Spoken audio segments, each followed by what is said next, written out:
দীর্ঘ ২০ মাস লোকচক্ষুর আড়ালে থাকা জাতীয় সংসদের সাবেক স্পিকার ডক্টর শিরীন শারমিন চৌধুরী নাটকীয়ভাবে আটক হয়েছেন নিজ বাসা থেকেই। মঙ্গলবার ভোররাতে 4:30টার দিকে তিনি ডিবি পুলিশের হাতে আটক হন বলে জানানো হয়েছে। বিভিন্ন সূত্রে জানা গেছে, তিনি এতদিন সরকারের তীক্ষ্ণ নজরদারিতে অনেকটা নজরবন্দী ছিলেন।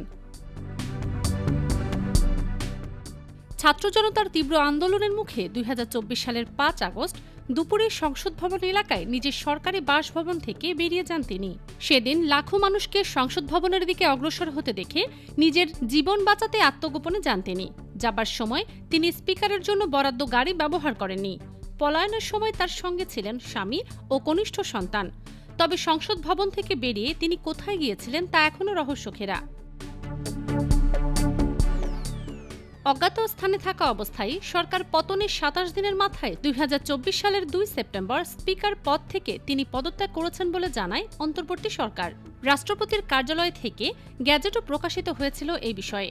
যদিও কোনো স্বাধীন সূত্র থেকে তিনি স্বেচ্ছায় পদত্যাগ করেছেন কিনা তা এখনও নিশ্চিত করা সম্ভব হয়নি। গুঞ্জন ছিল তিনি ক্যান্টনমেন্টে আশ্রয় নিয়েছিলেন এবং সেখানে সেনা হেফাজতে থেকে পদত্যাগ করেছেন।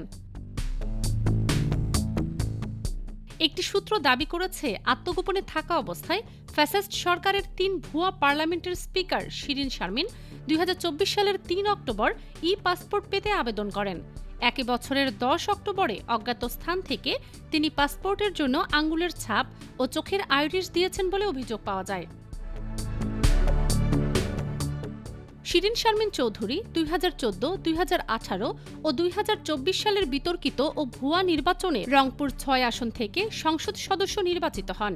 নিজেকে ঐতিহ্যবাহী রাজনীতি পরিবারের উত্তরাধিকারী এবং অনেকটা সুশীল শ্রেণীর হিসেবে জাহির করার চেষ্টা করলেও তিনি শেখ হাসিনার সব অপকর্ম, বিশেষ করে নির্বাচন ব্যবস্থা ধ্বংস করে একদলীয় সংসদ গঠনের সহযোগী ছিলেন। শেখ হাসিনা নিজের শ্বশুরবাড়ি এলাকার আসনটি তাকে উপহার দিয়ে এমপি বানান। শেখ হাসিনার সঙ্গে গভীর ঘনিষ্ঠতার কারণে পতনের পর তিনি রোশনাল থেকে বাঁচার জন্য আত্মগোপনে যেতে বাধ্য হন। জুলাই গণঅভ্যুত্থানে সহিংসতার ঘটনায় তার বিরুদ্ধে হত্যা মামলা হয়েছে। এতদিন জানা গিয়েছিল, ক্যান্টনমেন্টে বিশেষ ব্যবস্থায় থাকার পর এক পর্যায়ে রাজধানী ঢাকার অভিজাত এলাকায় সরকারের বিশেষ নজরদারিতে আত্মগোপনে ছিলেন শিরীন শারমিন। তবে নিজের যে বাসা থেকে তিনি গ্রেপ্তার হয়েছেন সেই বাসায় এতদিন ছিলেন কিনা সেটি নিশ্চিত হওয়া যায়নি।